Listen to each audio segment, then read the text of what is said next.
Орой мэнд үзэгчтэй шадар сайдын цаг нэвтрүүлэг эхлэхэд бэлэн болоод байна. Студид Монгол Улсын шадар сайдын зөвлөх баттуулах хүрэлцэн ирээд байна. Танд орой мэнд хүргэе. Баярлалаа. Монгол Улсын шадар сайд Оюнбаатар одоо ажиллаа хүлээж аваад томнуудаагүй байгаа. Ажиллаа хүлээж аваад одоо маш түрэн өндөр хариуцлагатай албаш байгаа учраас одоо завгүй байгаа нь ойлгомжтой байх. Гэтэл шадар сайдын ажил одоо яг хамгийн анхны ажил нь одоо юунаас эхлэв? Талаар та биднэрт мэдээлэл өгөөч. За. Монгол Улсын шадар сайд эрхлэх одоо ажлын хүрээнд бол 6 агентлаг багтж байгаа. Тэгээд эдгээр 6 агентлагтайгаа одоо танилцах, ажил байдалтай танилцах бол ажлыг хамгийн түрүүнд шадар сайд мэдээж хийсэн. За эхний удаад бол онцгой байдлын ерөнхий газар дээр одоо уулзалт хийж ажилласан байгаа. Тэгээд яг онцгой байдлын ерөнхий газар дээр уулзах үед онцгой байдлын бие бүрэлдэхүүн бүрэн жагсаж хүндэл үзүүлж хүлээж авсан. За мөн энэ үеэрээ бол энэ уулзалтын үеэр одоо шадар сайдын хувьд нийт бие бүрэлдэхүүнтэй уулзалт хийхээс гадна төсвийн хөрөнгөөр одоо нийлүүлэгдэж байгаа онцгой байдлын тоног төхөөрөмж одоо техник хэрэгслүүдийг бас гардуулж өгөх ийм ажлуудыг бол хийсэн. Бид онцгой байдлын байгууллагын үйл ажиллагаа байнгын бэлэн байдал байлгах энэ ажилтан албан хаагчдын одоо биеийн болон ажил мэргэжлийн чадварыг өндөржүүлэх заавалмаар цаашдын бидний гол зорилт бол энэ гамшиг осол аюул цас судны асуудлаас урьдчилан сэргийлэх чиглэлээр үлэмжийн анхаарал тавьж ажиллахад төлөвлөж байгаа. Бид одоо зөвхөн энэ онд гэхэд 289 удаагийн төмөр гарч энэ Монгол улсын сүүлийн 10 жил гарсан төмөрийн тооноос бараг давж байгаа. Тэгэхээр бид урьдчилан сэргийлэх, хүний хариуцлагыг сайжруулах, сонор сэрэмжийг дээшлүүлэх, аливаа гамшиг осол болсон үед иргэд маань албан байгууллага, хувь хүн хуулийн этгээд ямар арга хэмжээ авахыг тогтоож тодорхойлж энэ чиглэлийн ажлыг одоо зохион байгуулахаар төлөвлөж байгаа. Өөрөөр хэлбэл бид гамшиг ослын үр дагаврыг арилгаж байна. Тэрнтэй одоо ихээхэн хүч хөрөнгө хийж тэмцэж байгаа. Одоо харин бид урьдчилан сэргийлэх аль болохоор ийм одоо хохирол зөрчлийг баг гаргахад анхаарахаар төлөвлөж байгаа. Манай хэвлэл мэдээллийн байгууллага ч гэсэн бас одоо нийтийн өмнө хүлээсэн үүргээр энэ гамшиг ослоос урьдчилан сэргийлэх чиглэлд олон нийтэд сонирдуулга за ялангуяа шат дараатай мэдлэг мэдээллүүдийг хүргэж байгаасаа гэж өсөж байгаа. Энэ чиглэлээр бид бас хамтран ажиллах энэ чиглэлийн одоо хэвлэл мэдээллийн байгууллагуудыг сайн ажиллаж байгаа хэвлэл мэдээллийн байгууллага сэтгүүлч телевиз сонин одоо бид урамшуулж байхаар ийм бодлогуудыг одоо боловсруулж байна.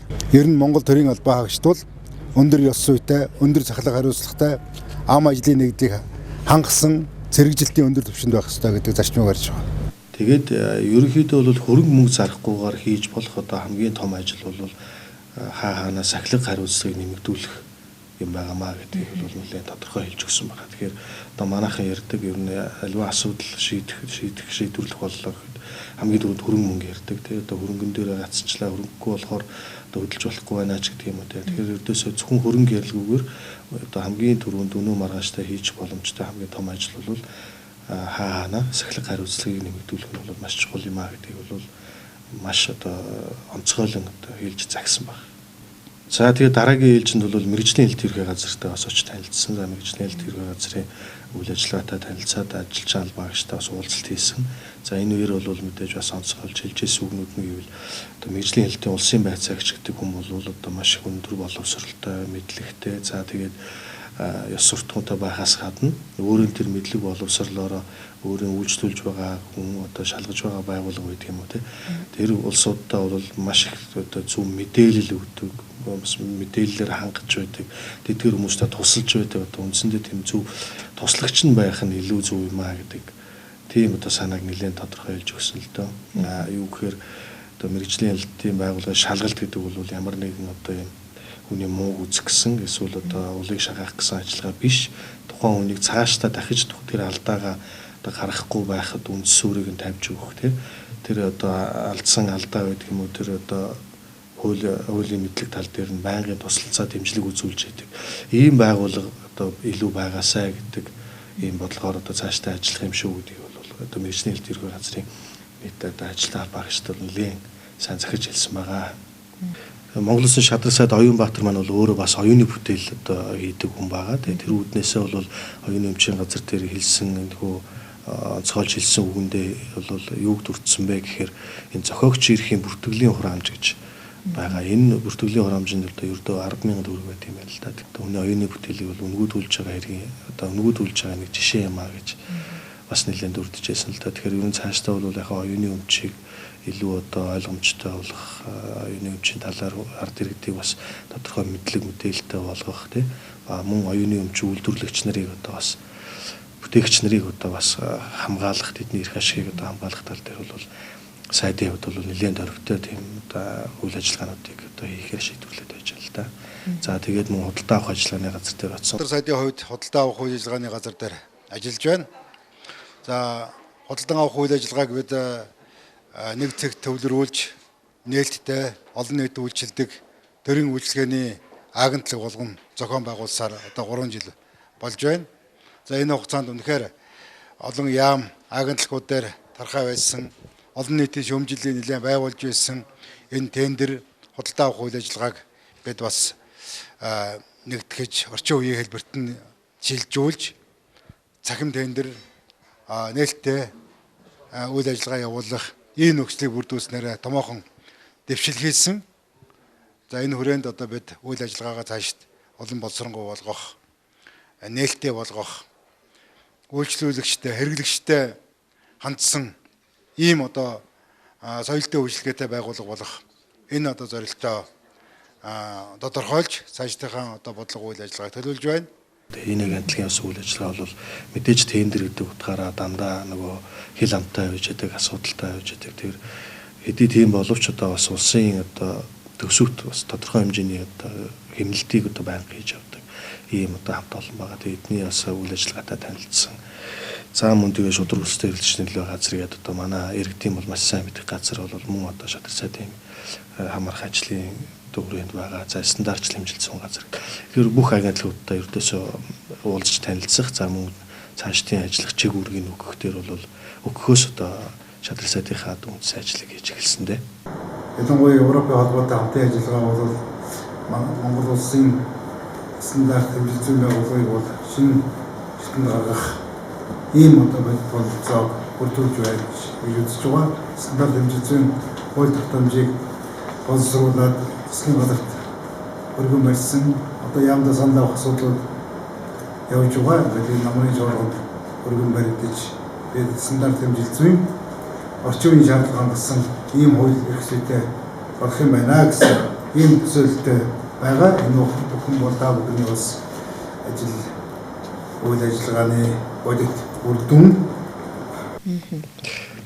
Шадар сайд Оюнбаатар нь одоо улсын онцгой комиссийн одоо дараагаар ажилладаг байгаа. Энэ одоо энэ л үүднээс одоо үйлчлэлтийн одоо бэлтгэлийг хангах одоо тал дээр одоо ямар арга хэмжээнүүдийг одоо авч хэрэгжүүлж байгаа юм. Энэ жилийн хувьд бол мэдээж зуншлаг бол жоохон одоо тааруу байсан. Тэгэхээр нийт нутгийн 60% нь бол ерөнхий боломжийн 30% нь бол нэлийн гандуу талдаа, за үлдсэн 10% нь бол үндсэндээ гантай ийм байдалтайгаар зуншлаг явсан. Тэр үүднээсээ бол одоо үйлчлэлтийн бэлтгэл ажил бол яг нийт нутгийн хэмжээгээр бол бас төдийлөн хангалттай биш байгаа. Тэгээд энэ жилийн үед бол бас нөгөө монголчуудын ярьдгаар бичин жилийн цуд гэж ярьдаг. Тэгэхээр ерөнхийдөө бас үйлчлэл жоохон өндөрлөлтэй байх одоо тийм төлөв ерөнхийдөө байгаа л да. Тэгээд яг ерөнхийдөө үйлчлэлтийн бэлтгэл ажлыг хангах, шалгах ажлынхаа эхлэлийг бол Хинтээ аймгаас тавьсан байгаа л да. Өв садлан бэлтгэх үйл ажиллагаа, үйлчлэлтийн бэлтгэл хангах чиглэлээр бол аймаг орны нутагт бид идэвхтэй ажиллаж байгаа. Энэ чиглэлээр дөнгөж сая онцгой комисс хуралдаж сахлах хариуцлагыг дээшлүүлэх, бүх шатны засаг дарга нарын одоо үүрэг хариуцлага чанд сахин биелүүлэх чиглэлээр тодорхой үүрэг даалгавар өгсөн. За энд бол Хинтийн сум түүний дотор Хинтээ аймгийн дадал наруулын сумууд бол онцгой сайн ажиллаж байна. Үнэхээр олон жил хатлан дижил автсан. Өвлжөөндөө байтугай хаваржаандаа одоо үс дижил буулгаж байна. Үнэхээр одоо сайн ажилтай, сайн туршлагууд бол Монголд хангалттай байна. Хинтээ аймгийн хувьд бол зуншлаг бас харьцангуй боломжийн байсан, жоох оройтсон ч гэсэн.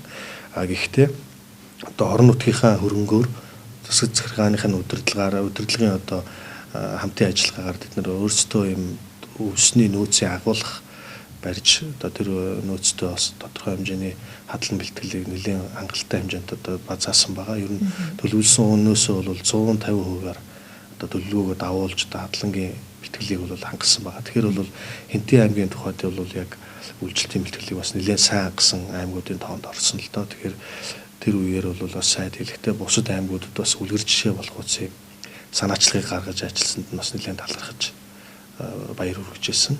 За өнгөрсөн өдрүүдэд Монгол Улсын шадар сайд Оюнбаатар одоо хэд хэдэн гадны төлөөлөгчдийг одоо авч хамт уулзсан байгаа. Энэ одоо уулзалтын талаар та одоо бид нарт одоо мэдээллийг өгөөч. Гадны төлөөлөгчтэй бол бас нэлээд их уулзж байна л да. Тэгээд Японы Soka Gakkai International гэдэг одоо төрийн бус байгууллага байдаг. Тэгэхээр энэ төрийн бус байгууллагын төлөөлөгч нартай бол уулзсан. За энэ тухайн байгууллагатай бол Монгол улс 1993 оноос хойш одоо тасралтгүй хамтарч ажиллаж байгаа. За энэ хугацаанд бол ерөнхийдөө соёл урлагийн чиглэлд, соёл урлагийн салбарт илүү их хамтарч ажилладаг. Тэгэхээр тийм байгууллага. Тэгэхээр энэ байгууллагын одоо төлөөлөгчд бол нэгдүгээр чадар сайдад шинэ албан тушаал томилогдсон баяр хүргэсэн. За хоёрдугаар цаашдынхаа одоо хамтын ажиллагааны талаар тайланг тавьж тэгээд шадар сайд бас цаашдын бүх ажиллагаан дээр нь бол тухайн байгууллагатай хамтарч ажиллах энэ нөхцөлийг бол бүрдүүлж байнгын дэмжиж ажиллана гэдгийг бол энэ үеэр илэрхийлсэн.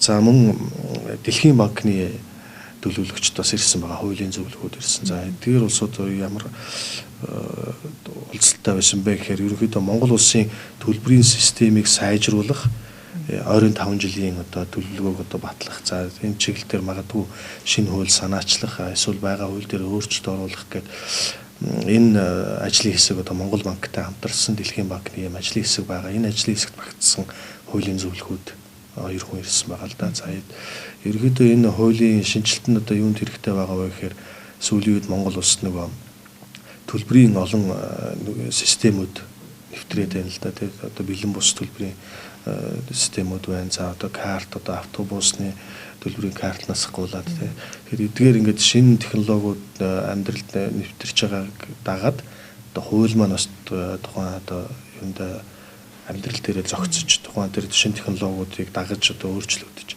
шинжлэгдэж явах шаардлага одоо гараад байгаа юм байна. Тэгэхээр одоо яг энэ тал дээр энэ хуулийн төсөл дээр ажиллаж байгаа Дэлхийн банкны зөвлөгөөдийг бас хүлээж авсан байгаа. Иймэрхүү уулзалтууд ерөнхийдөө хийгдсэн дээ. Одоо энэ сарын ихээр одоо Улаанбаатар хотод одоо газар хөдлөлт одоо болж одоо иргэдэг одоо маш ихээр одоо төвшөөртэй одоо байдалд хүргэсэн. Одоо ер нь манай улсад ер нь одоо газар хөдлөлтийн одоо үед одоо авах одоо арга хэмжээ тийм тоног төхөөрөмж ер нь юу гэдэг юм бол энэ талаар ер нь хангалттай байдаг юм болов. Энэ сарын 3-нд одоо 17 цаг 30 минутанд Баянзүрх төрөг одоо Улаастай хамт Шарын хаманд бол 4.4 маалын хүчтэй газар хөдлөлт болсон. Тэгээд энэтэй холбогдуулаад шадар сайдаар ахлуулсан одоо газар хөдлөлтийн онцгой комисс одоо байнгын ажиллагаагаар ажилладаг. Тэгээд энэ комисс бол шуурхай яралтай одоо хуралдсан байгаа. Тэгээд энэ хурал дээр бол яг тухайн газар хөдлөлтийн нөхцөл байдлын талаар бол нэлээд дэлгэрэнгүй ярилцсан л да. Тэгээд хурлын ихэнд онцгой байдлын ерхий газрын дарга бригадын генерал Бадрал бол мэдээлэл хийсэн. Яг газар хөдлөлтийн талаар. Тэгээд яг энэ гүнж гачууртын орчинд болсон яг энэ газар хөдлөлт нь бол Улаанбаатар хотод ойрхон буюу одоо гүнжийн хагарлын бүсэд тохиолдсон бол үржилэн мэдээлэх боломжгүй байсан гэж одоо мэдээлэл хийсэн байгаа. За учир нь юу вэ? Улаанбаатар хотоос зайдуу дэрэнгийн хагарал, булганы могдгийн хагарал, за сэлэнгийн бүрэнгийн нурууны хагарал зэрэг газраас бол мэдээллийг авч дамжуулж анхааруулах систем маш богино хугацаанд буюу 1 минутын дотор анхааруулд юм байна. Зөвхөн энэ сарын 3-ны тохиолдолд бол техникийн нөхцөл байдал нь хүрээгүй биш. Газар хөдлөлт их ойрхон болсон Улаанбаатар хотод тий. Тэгээд үндсэндээ 1 секундын хугацаанд чичирхийллийн долгионууд нь орж ирсэн болохоор анхааруулах боломж нь төдийлөн байгаагүй гэж байгаа. Гэхдээ ер нь бол энэ одоо манай техник хэрэгсэл нэг хоцрогдсон доо бол биш. Ер нь бол дэлхийн жишгт угаасаа яг иймэрхүү 1 секундын наривчлалтаагаар л мэдээллүүд ирдэг гэсэн ийм мэдээллийг бол одоо Бадрал дарга бол өгсөн байгаа. Тэгээд бас энэ газар хөдлөлтийн талаараа бас мэдээллийг бол Монгол Улсын ерөнхий сайд сайхан бэлгийн шийдлийн цаг гэдэг уулзалт болдог. Энэ уулзалтын дээр бол бас шадар сайд бол Оюнбаатар болон одоо онцгой ерөнхий газрын дарга Бадрал генерал нар одоо хамтдаа оролцож одоо тухайн газар хөдлөлтийн талаар за мөн техникийнхаа нөхцөл байдлын талаар бол бас ерөнхий сайд мэдээлэл өгсөн байна. Хүчил мэдээллийн систем маань хэр ажиллаж байна? Сая бол Улаанбаатар хотод яг цөм дээр нь өөрөө одоо энэ газар хөдлөлт болсон учраас энэ систем бол ажиллах боломжгүй.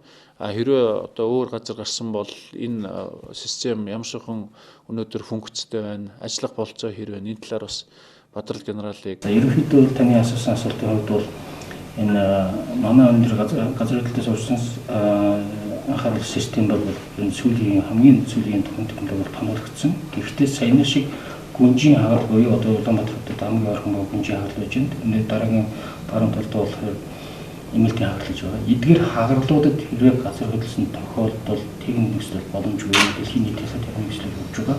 Тэгэхээр бидний одоогийн системийн хөлзийг Улаанбаатар хотоос зайд өгж одоо дэрэнгийн хагалт гэж дундгуй дэрэнгийн хагалт байж байна. Болгоны модны хагалт байж байна. За сэлэнгийн бүрэн баруун бүтээлийн нурууны хагалт. Энэ хагалтуудаас мэдээллийг авч хэмжиж авах систем бол бүрэн бүтэн дээр ажиллаж байна. Одоо ажиллаж байгаа станцууд дээр байгаа хүмүүсийн цалин төслөөс санхүүждэг. Бид энийг одоо төсвөөс олгож цалинжуул санхүүжүүлэхгүй бол энэ хүмүүсийн цалингийн асуудал 2016 оноос эхлэн яригдах зэрэг одоо бидэнд бас толгомдсон нэлээд олон асуудлууд байгаа. Энийг бас улсын төсвийн хэлцэх явцдаа бид тусгах асуудлыг сангийн яамд тавьж байгаа. За баярлалаа. Магадгүй шадар сайттай холбоотой ямар нэгэн мэдээлэл болно одоо асуултуудыг одоо үлдээсэн байж болох юм. Та энэ талаар одоо ямар нэгэн миний асуугаагүй мэдээлэл байвал одоо манай үзэгчдэд одоо нэвтрүүлгийнхаа төгсгөлд одоо хүргээж. Шадар сайд маань бол өөрөө бас спортод хэлэхтэй хүн. За мэдээж шатар тоглодгийг нь бол бүгд мэддэг. Тэрнээс гадна сая өнгөрсөн амралтын өдрүүдээр энэ шудраг ёсны хөвсгөлд үндэсний нэгдсэн оюутны холбоо гэж холбооноос бол Утаагүй Улаанбаатар Утаагүй нийслэл одоо ураатай марафон гүйлтийг зохион байгуулсан байна. Тэгээд энэ марафон гүйлтэнд шадар сайд маань одоо өөрөө болон ажлын албаныхын хамтаар одоо оролцож нэг өдрийг бас спортоор хичээлж цэвэр агаарт одоо амьсгалж өнгөрүүлсэн байна.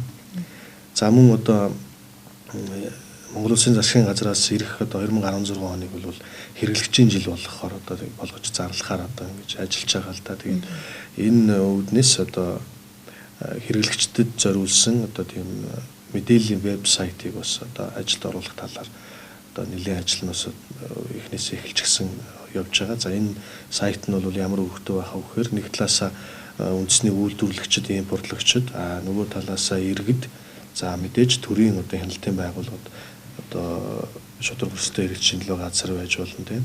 Оюуны өмчийн газар, стандарт хэмжилт зүүн газар гэдэг эдгээр агентлагуудтайгаа ингээд холбосон ийм мэдээллийн одоо том цогц систем байлгах гэдэг юм л да. Тэгэхээр иргэд яг хөрөний вебсайт руу ороод аливаа үйлдвэрлэгчийн хийсэн бүтээгдэхүүн, за импортлогчийн оруулж ирсэн бүтээгдэхүүний талаар бүх мэдээллийг одоо үйлдвэрлэсэн хугацаа, за найрлага, хэрэглэх заавар тийм бүх мэдээллийг нь авахаас гадна тухайн бүтээгдэхүүнтэй холбоотой гомдлыг бас тухайн хяналтын төрийн одоо агентлагууд руу бас шууд илгээх, тэрэндээ хариу авах юм боломжтой болох тийм хэрэглэгчид чиглэсэн тийм том вебсайтыг хийхээр одоо санаачлаад ажилд орж явж байна л да. Шадар сайдын одоо мэдээллийг одоо бид бүхэнд одоо үзэгчдэд одоо хүргэсэнд маш их баярлалаа. Баярлалаа. Үзэгчдээ энэ удаагийн шадар сайдын цаг нэвтрүүлэг үүгээр өндөрлөж байна. Дараагийн дугаар хүртэл түр баяртай.